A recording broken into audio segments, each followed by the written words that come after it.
اللهم بارك على محمد وعلى آل محمد كما باركت على إبراهيم وعلى آل إبراهيم إنك حميد مجيد نحمده ونصلي على رسوله الكريم أما بعد فأعوذ بالله من الشيطان الرجيم بسم الله الرحمن الرحيم ألا إن أولياء الله لا خوف عليهم ولا هم يحزنون قال النبي صلى الله تعالى عليه وسلم من عاد لي وليا فقد آذنته بالحرب أو كما قال عليه الصلاة والسلام صدق الله العظيم اللهم صل على سيدنا ومولانا محمد وعلى آل سيدنا ومولانا محمد وبارك وسلم۔ میرے محترم دوستو، بزرگوں، عزیزوں، ہمارا یہاں پہ جمع ہونے کا مقصد اپنی اصلاح اور تربیت ہے۔ جو انسان اپنی اصلاح اور تربیت چاہتا ہے اسے اپنی زندگی میں دو چیزوں کی پابندی کرنی پڑے گی۔ ایک وہ ذکر اللہ کی پابندی کرے اور ایک نیک لوگوں کی صحبت میں زیادہ سے زیادہ وقت گزارے۔ یہ ایسا نسخہ کیمیا ہے جس کے ذریعے لاکھوں کروڑوں لوگوں کی تربیت ہو چکی ہے، وہ اللہ کا قرب پا چکے ہیں۔ اس زمانے کے اندر بھی جتنے مشائخ محنت فرما رہے ہیں، ان کی محنت کا مقصد ہر آنے والے انسان کی اصلاح اور تربیت ہے کہ ہر مسلمان اللہ سے محبت کرنے والا بن جائے۔ دنیا سے محبت کرنے والے تو سارے ہی ہیں، لیکن اللہ سے محبت کرنے والے تھوڑے ہیں، خال خال نظر آتے ہیں۔ تو مشائخ کی محنت انسانیت کے دلوں پر ہے کہ کس طرح سے ان کے دل اللہ کی محبت سے سرشار ہو جائیں، اور ایسے لوگ ہر زمانے کے اندر موجود رہتے ہیں جو اللہ کے بندوں کی اصلاح اور تربیت کی فکر کرتے ہیں۔ ان کی نظریں ہر آنے والے انسان کی تربیت پر لگی ہوتی ہیں کہ ہمارے پاس آنے والا انسان محروم نہ جائے، کچھ نہ کچھ فیض اسے مل ہی جائے۔ میں کئی بار یہ واقعہ سناتا ہوں کہ حضرت فرید الدین گنج شکر رحمۃ اللہ علیہ، پاک پتن شریف والے، ان کے پاس ایک شخص آیا، ان کا مرید تھا۔ کہنے لگا حضرت میں اپنے علاقے کی ایک کینچی لے کر آیا ہوں، آپ کے لیے ہدیہ لے کر آیا، ہمارے علاقے میں بنتی ہیں یہ چیزیں، تو اس لیے آپ کے لیے اچھی چیز لے کر آیا ہوں۔ تو حضرت فرمانے لگے بیٹا کاش تو سوئی لے کر آتا۔ وہ بڑا حیران ہوا کہ میں اتنی بڑی چیز لے کر آیا ہوں، حضرت سوئی کی تمنا کر رہے ہیں۔ اس نے سوال کیا کہ حضرت آپ نے سوئی کی تمنا کیوں کی ہے؟ میں تو آپ کے لیے اس سے بڑی چیز لے کے آیا۔ بڑا خوبصورت جواب دیا۔ کہنے لگے بیٹا سوئی جوڑتی ہے، کینچی کاٹتی ہے، میں اللہ کے بندوں کو اللہ سے ملانے آیا، جوڑنے آیا۔ تو اللہ والوں کی نظر ہر انسان کے اوپر اس بات پر لگی ہوتی ہے کہ اس کا تعلق اللہ کی ذات سے جڑ جائے۔ تو اسی مشائخ کے سلاسل روحانیہ میں نے پچھلے بیان میں عرض کیا تھا، سب سے بڑا نام، سب سے نمایاں نام محبوب سبحانی، قطب ربانی، غوث سمدانی، سیدنا عبد القادر جیلانی رحمۃ اللہ علیہ کا ہے، جو ہمارے سلسلہ عالیہ قادریہ راشدیہ کے بانی ہیں۔ ان کے والدین کا واقعہ سابقہ بیان میں آپ کے سامنے عرض کیا تھا کہ کس طرح کا تقوی اللہ نے ان کے والد حضرت ابو صالح موسیٰ رحمۃ اللہ علیہ کو عطا فرمایا۔ کہ ایک سیب کو معاف کروانے کی خاطر 8 سال کی غلامی اور ایک معذور لڑکی سے شادی کرنے کو تیار ہو، ایک سیب کو معاف کروانا ہے۔ معلوم ہوا کہ جو دنیا کے اندر اپنی زندگی کے معاملات درست رکھتے ہیں، اللہ تعالیٰ ان کو دنیا کے اندر اور آخرت کے اندر مقام اور عزت نصیب فرماتے ہیں۔ بہت بڑا ایمان اور تقوی ہے اس شخص کا جو اپنے معاملات کو دین کے مطابق کرنے کی فکر اور کوشش کرتا ہے، چونکہ معاملات کا دین بہت وسیع دین ہے۔ جس طرح عبادات کا دین مسلمان کی زندگی میں ہونا چاہیے، اسی طرح معاملات کا دین بھی مسلمان کی زندگی میں ہونا چاہیے۔ اگر معاملات درست نہ ہوئے تو عبادات اللہ کے عذاب سے بعض مرتبہ نہیں بچا سکتی۔ اللہ کسی کو معاف کر دے، اس کی مہربانی، لیکن اللہ کا یہ قانون ہے کہ کامیابی کے لیے اللہ پورا اسلام مسلمان کی زندگی میں دیکھنا چاہتے ہیں کہ میرے تمام احکامات مسلمان کی زندگی میں ہونے چاہیے۔ تو اللہ نے ان کے والد کو ایسا خوف اور تقوی نصیب فرمایا تھا کہ انہوں نے اتنی بڑی قربانی پیش کی صرف ایک پھل کو معاف کروانے کے لیے۔ اس لیے میری طرف متوجہ رہیں، ساتھی آتے جاتے رہیں گے، بارہا مرتبہ کہتا ہوں کہ جو بات ہو رہی ہے اس کو طرف دیکھنا چاہیے۔ جس کے دل میں تقوی اور خوف ہوتا ہے وہ اپنے معاملات کے لیے قدم سوچ سوچ کے اٹھاتا ہے کہ کہیں میرے معاملات میں گڑبڑ نہ ہو جائے، اور اگر معاملات خراب ہوتے رہے اور وہی حرام مال اولاد کے پیٹ میں جاتا رہا تو کل کو باپ یہ امید نہ لگائے کہ میری اولاد میری فرما بردار ہو، اس کی اولاد اس کے گریبان تک پہنچے گی، کیونکہ اس نے جو انہیں کھلایا وہ سامنے آئے گا۔ حلال کھلاؤ گے اولاد انشاءاللہ فرما بردار بنے گی، کبھی امتحان آ جائے الگ بات ہے۔ تو عبد القادر جیلانی رحمۃ اللہ علیہ کے والد نے اپنا تقوی، اپنا خوف اپنے عمل سے ظاہر کیا، تو اللہ نے انہیں بیٹا بھی ایسا عطا فرمایا جو دنیا کے ولیوں کا امام بنا۔ ان کی زندگی میں لکھا ہے جب ان کی پیدائش ہوئی تو رمضان کا مہینہ آیا،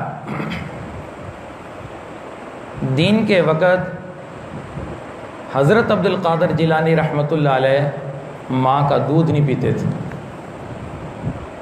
رمضان کے مہینے میں اللہ نے بچپن سے ہی، ازل سے ہی ان سے کام لینے کا فیصلہ کر لیا۔ واقعات سے پتہ چلتا ہے۔ ان کی والدہ بتاتی ہیں کہ یہ جب ماں کا دودھ استعمال کرتے تھے سحری کے وقت پیتے تھے یا افطاری کے بعد پیتے تھے، اور ماں نے ماشاءاللہ تربیت ایسے کی، کیونکہ ماں کی گود بچے کی تربیت کی پہلی درسگاہ ہے۔ اگر ماں نے بچے کی اچھی تربیت، والدین نے اچھی تربیت کر دی، اس کے اثرات خود ہی اپنے بچے کی زندگی میں دیکھیں گے۔ ماں نے اپنے بیٹے کو ایک بات سمجھائی کہ بیٹا جھوٹ نہیں بولتے، بہت بری بات ہے، جو بھی ہو جائے آپ نے جھوٹ زندگی میں نہیں بولنا۔ بچے کی ابتدائی زندگی میں اس کے ذہن میں یہ بات ڈالی جا رہی ہے۔ اور والدہ نے حضرت عبد القادر جیلانی رحمۃ اللہ علیہ کی تعلیم اور تربیت کے لیے بغداد روانہ کیا کہ وہاں علم اور تقوی کے لوگوں سے علم دین حاصل کریں اور ظاہر اور باطن کے علوم حاصل کریں۔ عبد القادر جیلانی رحمۃ اللہ علیہ حضرت ابو سعید رحمۃ اللہ علیہ کی خدمت میں پہنچے ان کے حالات میں لکھا ہے کہ 25 سال علم ظاہری اور باطنی حاصل کرنے میں لگا دی، 25 سال محنت فرمائی اصلاح اور تربیت کے لیے، روحانی کمالات کے لیے۔ 25 سال کے بعد ان کے استاد نے انہیں خلافت عطا فرمائی، انہیں اجازت عطا فرمائی کہ جاؤ بیٹو لوگوں کو اللہ کا نام سکھاؤ۔ اپنے مقام پہ واپس تشریف لائے۔ ایک رات آپ صلی اللہ علیہ وسلم کی زیارت ہوئی۔ آپ صلی اللہ علیہ وسلم نے فرمایا کہ عبد القادر لوگوں کو واعظ و نصیحت کیا کرو۔ حضرت کہنے لگے کہ یا رسول اللہ، خواب کے اندر میں تو فارسی دان ہوں، میری زبان فارسی ہے، بغداد کے لوگ عربی ہیں، مجھے تو عربی نہیں آتی، میری زبان چونکہ فارسی ہے تو میں کیسے واعظ کروں؟ تو آپ صلی اللہ علیہ وسلم نے خواب کے اندر ہی فرمایا منہ کھولو۔ آپ علیہ الصلوۃ والسلام نے اپنا لعاب مبارک آپ کے منہ میں ڈال دیا۔ فرمایا صبح کو ماشاءاللہ ایسی عربی بول رہے تھے کہ اس طرح کی عربی کوئی بول ہی نہیں سکتا تھا۔ لوگوں کو واعظ کہنا شروع کیا، اور آپ کی مجلس میں یہودی عیسائی تشریف لاتے، وہ بھی آپ کا واعظ سن کر مسلمان ہو جاتے۔ ایسا اللہ تعالیٰ نے کام لیا۔ تو جب یہ اپنی اصلاح اور تربیت اور علم حاصل کرنے کے لیے جا رہے تھے، ابھی بچپن کا زمانہ تھا، جب ہم بچے کو مدرسے میں بھیجتے ہیں، داخل کرتے ہیں، تو والدہ نے چونکہ ایک بات سمجھائی تھی کہ بیٹا جھوٹ نہیں بولنا، اور والدہ نے کچھ دراہم ان کے کپڑوں کے اندر سی دیے تھے کہ اپنی ضرورت کے مطابق فلاں جگہ میں نے رکھ دیے، خرچ کر لینا۔ راستے میں آپ کے قافلے کو کچھ ڈاکوؤں نے روک لیا، ڈاکو نے لوٹنا شروع کر دیا۔ جب عبد القادر جیلانی رحمۃ اللہ علیہ کے پاس وہ پہنچے، کہنے لگے اے بچے تیرے پاس کیا ہے، کیا مال ہے؟ تو انہوں نے کہا میرے پاس دراہم ہیں۔ کہاں پہ ہیں؟ انہوں نے کہا میری ماں نے فلاں جگہ پہ رکھے ہیں۔ ڈاکو بڑے حیران ہوئے کہ لوگ تو مال کو بچانے کے لیے جھوٹ بول دیتے ہیں، یہ کیسا بچہ ہے کہ ساری بات ہمیں بتا رہا ہے؟ تو انہوں نے ڈاکو کے جو سردار تھا اس نے سوال کیا عبد القادر جیلانی رحمۃ اللہ علیہ سے کہ بیٹا لوگ تو اپنے مال کو بچاتے ہیں، آپ ہمیں بتا رہے ہو؟ تو کہنے لگے کہ میری ماں نے مجھے نصیحت کی تھی کہ بیٹا زندگی میں جھوٹ نہ بولنا۔ میں اپنی ماں کی نصیحت پر قائم ہوں، میری ماں نے تربیت ایسی کی ہے۔ بس اس ڈاکوؤں کے سردار کی ہدایت کا وقت تھا کہ ایک بچے کا سچ بولنا ڈاکوؤں کے قافلے کی ہدایت کا ذریعہ بن گیا۔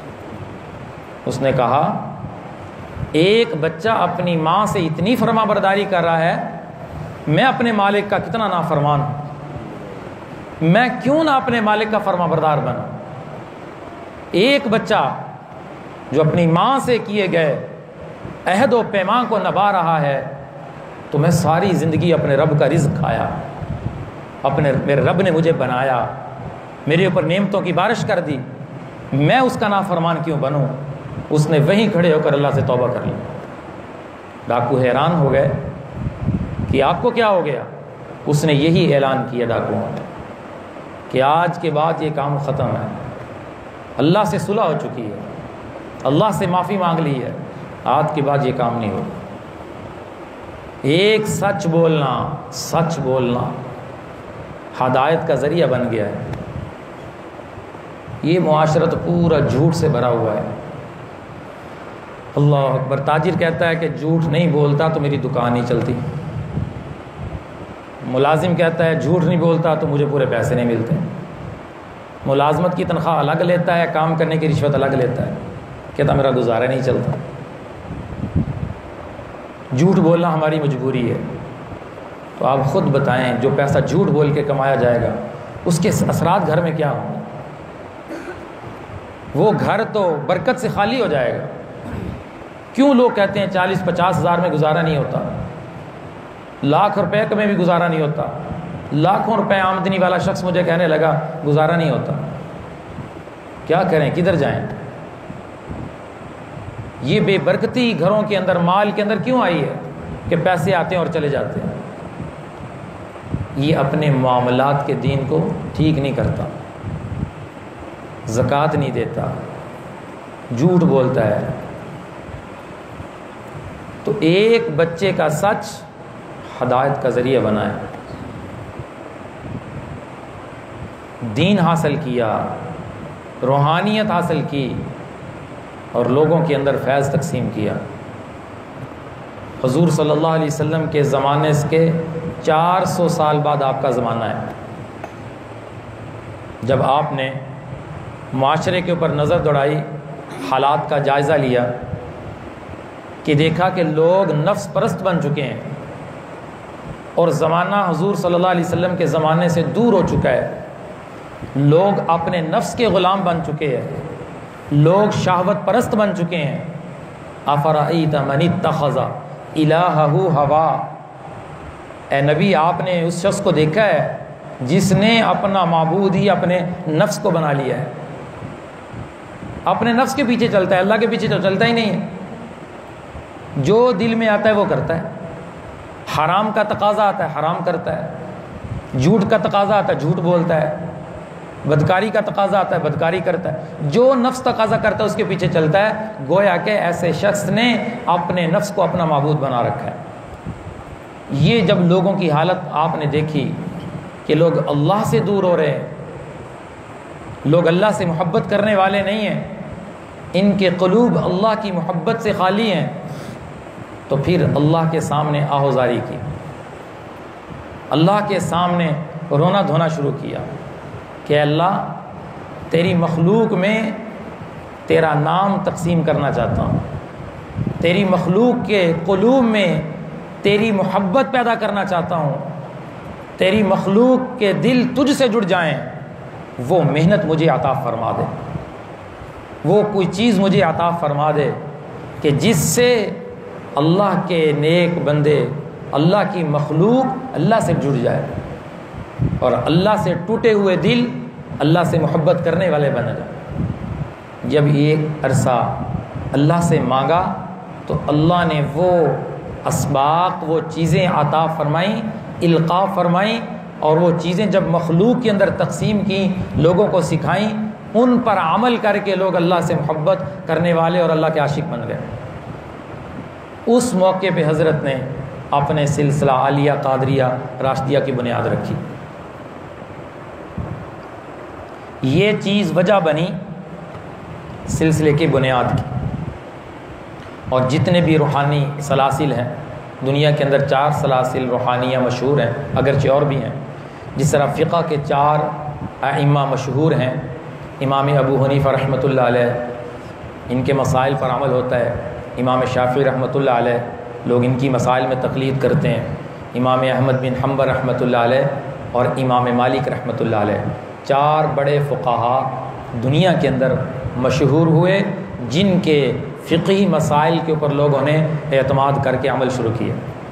اسی طرح باطنی علوم کو حاصل کرنے کے لیے مشائخ نے جو محنت فرمائی، اس کے بھی 4 بڑے سلسلے دنیا میں مشہور ہوئے۔ سب سے بڑا سلسلہ اور سب سے پہلا سلسلہ عالیہ قادریہ حضرت عبد القادر جیلانی رحمۃ اللہ علیہ کا شروع ہوا۔ باقی سلسلہ نقشبندیہ ہو، سلسلہ چشتیہ ہو، سلسلہ سہروردیہ ہو، تمام سلاسل کے مشائخ نے بغداد جا کر حضرت سے فیض حاصل کیا ہے۔ ایسے اللہ تعالیٰ نے حضرت کو کمالات عطا فرمائے۔ ایک دن اپنے بیٹے سے کہا، وہ بھی عالم تھے ماشاءاللہ، علم دین حاصل کیا، کہنے لگے تم لوگوں سے واعظ کہو، لوگوں سے خطاب کرو۔ ان کے بیٹے نے گھنٹوں تقریر کی، واعظ کیا، خطاب کیا۔ حضرت کا بیان حضرت کے بیٹے کے بعد شروع ہوا۔ حضرت نے صرف اتنی بات ارشاد فرمائی کہ میں صبح روزہ رکھنے کے لیے اٹھا تھا تو میری جس دہی سے میں نے روزہ رکھنا تھا وہ ضائع ہو گئی، وہ میں استعمال نہیں کر سکا، تو بس میں نے ایسے ہی روزہ رکھ لیا۔ پورا مجمع رونے لگ گیا، سکتہ طاری ہو گیا۔ تو بیٹے نے پوچھا کہ ابا جان، میں نے اتنا بڑا اچھا واز کیا ہے، گھنٹوں تقریر کی ہے، وہ اثر مجمع کے اوپر نہیں ہوا جو آپ کے ایک جملے نے انہیں رلا دیا۔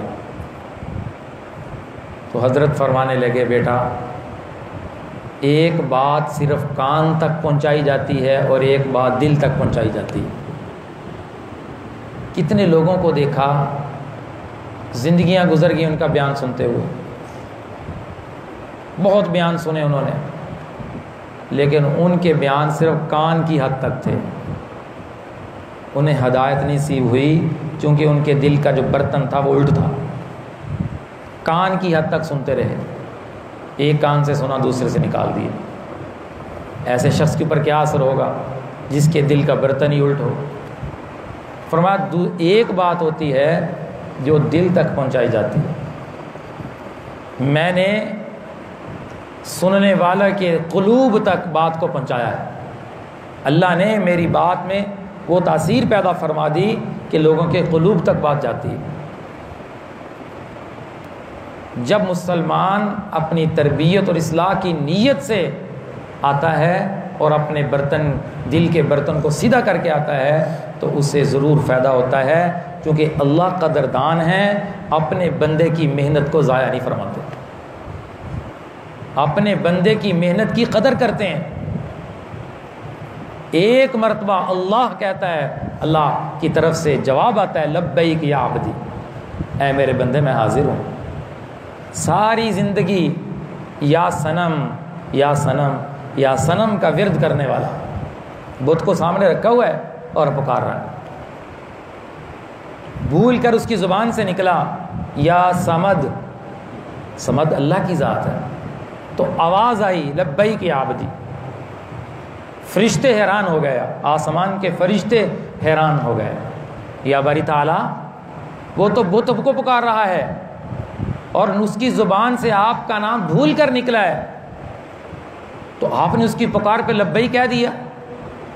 تو اللہ نے فرشتوں سے فرمایا کہ ہے میرا بندہ، ساری زندگی بت کو پکارتا رہا، بت نے اسے جواب نہیں دیا، بھول کر ہی میرا نام نکلا ہے، میں نے اس کی پکار پر لبئی کہا ہے۔ اگر میں بھی خاموش رہتا تو بت اور مجھ میں فرق کیا رہ جاتا؟ اللہ اپنے بندوں سے، تم سے، مجھ سے اتنی محبت فرماتا ہے، یا ایھا الانسان، اے انسان، ما غرک بربک الکریم، تجھ کو رب کریم سے کس نے دور کر رکھا ہے؟ ما غرک، کس چیز نے تجھے دور کر دیا ہے اپنے رب کریم سے؟ تو کیوں دور بھاگ رہا ہے؟ تو نہیں بھاگ سکتا، تو اپنے رب کی طرف لوٹ کر واپس آ جا، تو اپنے رب سے محبت کر، تو اپنے رب سے عشق کر، اور اپنے دل کی دنیا کو اپنے اللہ کی یاد سے آباد کر لے۔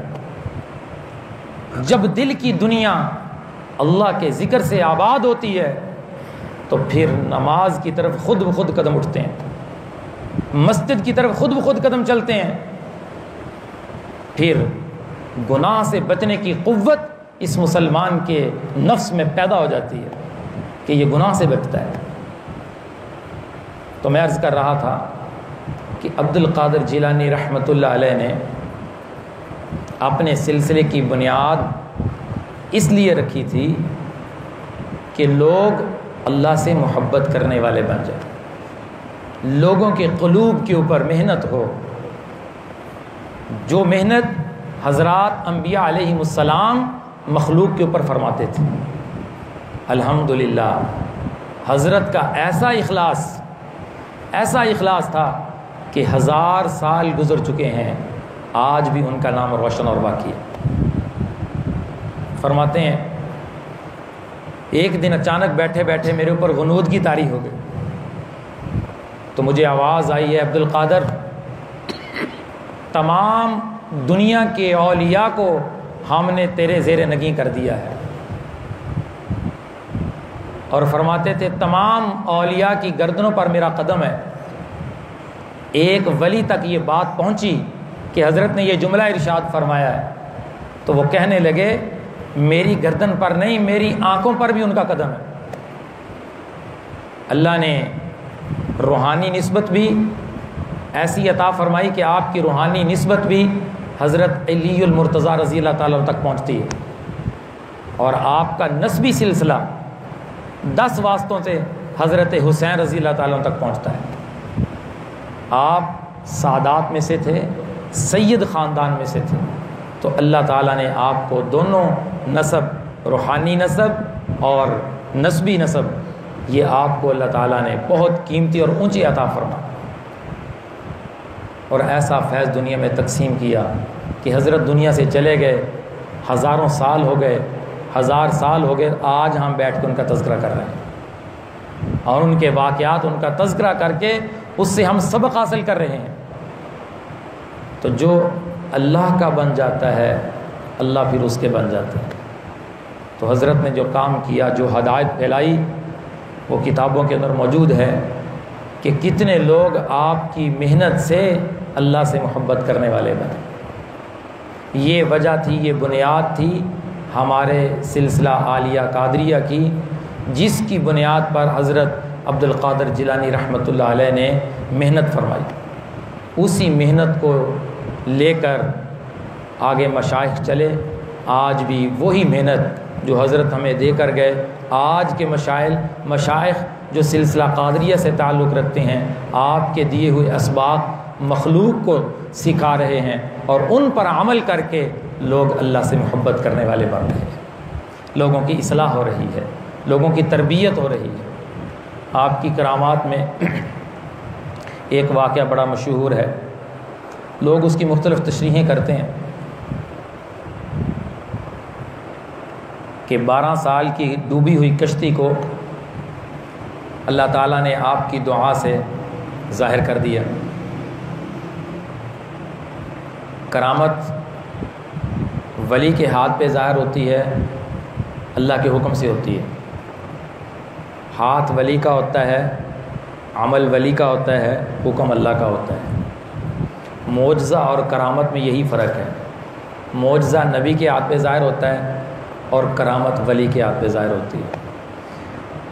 اللہ تعالیٰ اپنے نیک بندوں کو کچھ چیزیں عطا فرماتے ہیں جو عام مخلوق اس کام کو نہیں کر سکتے۔ معجزات انبیاء کے حق پر ہونے کی نشانی ہوتے ہیں۔ تو عبد القادر جیلانی رحمۃ اللہ علیہ کے متعلق یہ واقعہ بڑا مشہور ہے۔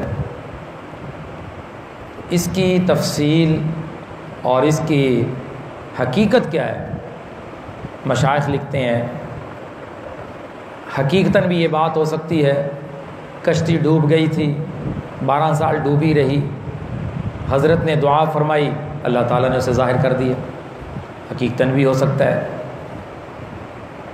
اصحاب کہف 300 سال سے زائد عرصہ سوئے رہے، 300 سال سے زائد عرصہ سوئے رہے، کس نے انہیں بیدار کیا، کس نے انہیں زندہ رکھا؟ یہ ان کی کرامت تھی، قرآن مجید میں موجود ہے۔ حضرت مریم کو ذکر علیہ السلام کمرے میں بند کر کے گئے، جب واپس آئے تو حضرت مریم کے پاس پھل پڑے ہوئے تھے، تو کہنے لگے قال یا مریم انا لکی ھذا، مریم یہ پھل کہاں سے آ گئے؟ میں تو دروازہ بند کر کے گیا تھا، کنڈی لگا کر گیا تھا، یہ کہاں سے آ گئے؟ تو حضرت مریم کہنے لگی قالت ہوا من عند اللہ، یہ اللہ کی طرف سے آئے۔ حضرت مریم کی کرامت تھی، اصحاب کہف کی کرامت تھی۔ تو اسی طرح نیک لوگوں کی کرامات برحق ہیں۔ حضرت کی یہ کرامت حق بھی ہو سکتی ہے۔ اور دوسری تشریح اس کی یہ ہے کہ ایک عورت آپ کے پاس آئی، اس نے کہا کہ میرا بچہ میرا بڑا نافرمان ہے، بہت زیادہ مجھے تنگ کرتا ہے، 12 سال ہو گئے وہ اللہ سے بہت دور ہے، اس کی زندگی بڑی عجیب بن چکی ہے، آپ اس کے لیے کچھ دعا فرمائیں کہ اللہ تعالیٰ اسے ہدایت نصیب فرما دے۔ حضرت نے دعا فرمائی، توجہ فرمائی، آپ کی دعا سے اس بچے کو ہدایت مل گئی، اس کی زندگی بدل گئی۔ تو مشہور ہو گیا کہ 12 سال کی ڈوبی ہوئی کشتی بچے کی، گناہوں کی زندگی میں ڈوبا ہوا تھا، آپ کی دعا سے ہدایت پہ آ گیا کہ وہ کشتی ظاہر ہو گئی۔ یہ مطلب اور بھی حضرت کی بڑی بڑی کرامات ہیں، بس مقصود یہ بتانا ہے کہ اللہ تعالیٰ نے ہمیں وہ سلاسل روحانی عطا فرمائے ہیں جن کا تعلق باطن سے ہے، کہ ان مشائخ نے آپ صلی اللہ علیہ وسلم کے آمد کے چوتھے مقصد وَيُزَكِّيهِمْ جسے تزکیہ نفس کہتے ہیں، اس کو سنبھالا، اس کو ترویج دیا، اس کی اشاعت کی۔ آج بھی مشائخ اسی بات کی محنت کر رہے ہیں کہ اسی کے لیے خانقاہیں الگ بنائی گئیں۔ جامعہ کہتے ہیں جہاں پر ظاہری علوم سکھائے جاتے ہیں، نماز کیسے پڑھنی ہے، نماز کے فرائض کیا ہیں، نماز کے واجبات کیا ہیں، زکوٰۃ کا کیا طریقہ ہے، روزے کے کیا مسائل، ظاہری علوم جہاں پہ سکھائے جائیں اسے جامعہ مدرسہ کہتے ہیں۔ اور جہاں پہ باطن کے اوپر محنت کروائی جائے، لوگوں کے قلوب پر محنت کی جائے، لوگوں کے قلوب کو بدلنے کی کوشش کی جائے، اللہ کے ذکر کے ذریعے، واعظ و نصیحت کے ذریعے، صحبت کے ذریعے، اسے خانقاہ کہتے ہیں۔ یہ چیزیں الگ الگ اس لیے بنائی گئیں کہ خانقاہ کی الگ ضرورت تھی، مدرسے کی الگ ضرورت تھی۔ جو لوگ، آج تو وہ چیز ہی ختم ہو گئی، لوگ پہلے ظاہری علوم کو حاصل کرتے تھے، ظاہری علوم حاصل کرنے کے بعد اپنے باطنی علوم کے لیے، اصلاح اور تربیت کے لیے خانقاہ کا رخ کرتے تھے۔ بڑے بڑے علم کے سمندر، امام غزالی رحمۃ اللہ علیہ جیسی شخصیت، ظاہری علوم کے بعد 1000 سے زیادہ کتابیں لکھی ہیں آپ نے، امام غزالی رحمۃ اللہ علیہ۔ اس کے باوجود 12 سال خانقاہ میں گزارے کہ اپنے دل کی کیفیات کو اللہ سے جوڑنے کے لیے، کہ فرماتے ہیں میرے شیخ نے مجھے 12 سال خلوت کروائی۔ 12 سال کے بعد جب میں مسند تدریس کے اوپر بیٹھا، میرے پہلے اور بعد کے پڑھانے میں مجھے زمین و آسمان کا فرق نظر آیا، کہ اب جو میں پڑھاتا ہوں میں اللہ کے عشق اور محبت میں ڈوب کر پڑھاتا ہوں۔ اللہ تعالی ہم سب کی اصلاح اور تربیت فرما دے، اور اپنا نام نصیب فرما دے، اپنی محبت نصیب فرما دے۔ 11 مرتبہ سورۃ اخلاص پڑھ لیں۔